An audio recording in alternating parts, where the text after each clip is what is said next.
थाने में शुरू हुई प्रो गोविंदा लीग 2025। 32 टीमों ने दिखाया दम।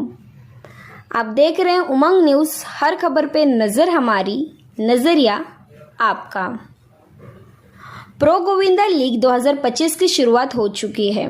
आज थाने के बाबूराव सरनायक जिम्नास्टिक सेंटर में ग्लोरिफिकेशन राउंड खेला गया है, जहां पर 32 टीमों ने भाग लिया। इन 32 टीमों में से 16 टीम फाइनल राउंड खेलेगी। फाइनल राउंड 7 से 9 अगस्त को मुंबई की वली के डोम स्टेडियम में खेला जाएगा। आपको बता दें कि 3 साल पहले प्रो गोविंदा लीग के तहत ही गोविंदा पथक को खेल का दर्जा महाराष्ट्र में मिला था।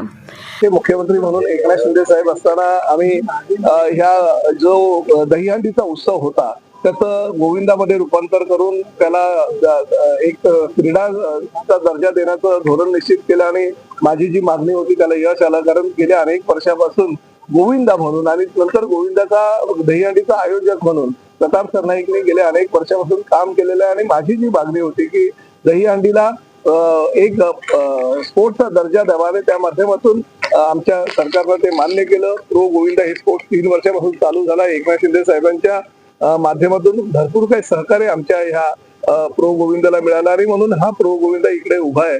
मला अभिमान ह्या गोष्टीचा वाटतो की युवा सेनेचे कार्याध्यक्ष पूर्वेश सरनाईक आणि त्याचबरोबर आमच्या दहीहंडी समन्वय समितीची लोक 365 दिवस हा खेळ कसा मोठा होईल, जागतिक स्तरावर कसा जाईल यासाठी मेहनत करत असतात आणि त्यांच्या माध्यमातून आम्हाला हे दिवस आज दिसले। गेल्या 2 वर्षामध्ये हळूहळू आम्ही पावलं टाकत होतो, परंतु आता मात्र अतिशय जोमानं ही मंडळी सगळी पावलं टाकायला लागली आणि निश्चितपणे ह्या वर्षी प्रो गोविंदा जागतिक स्तरावर घेऊन जाईल। किंवा जागतिक स्तरावरचे जे काही बॉलिवूड किंवा हॉलिवूडचे कलाकार आहेत ते सुद्धा ह्या प्रो गोविंदामध्ये सामील होतील, दहीहंडीच्या उत्सवामध्ये सामील होतील।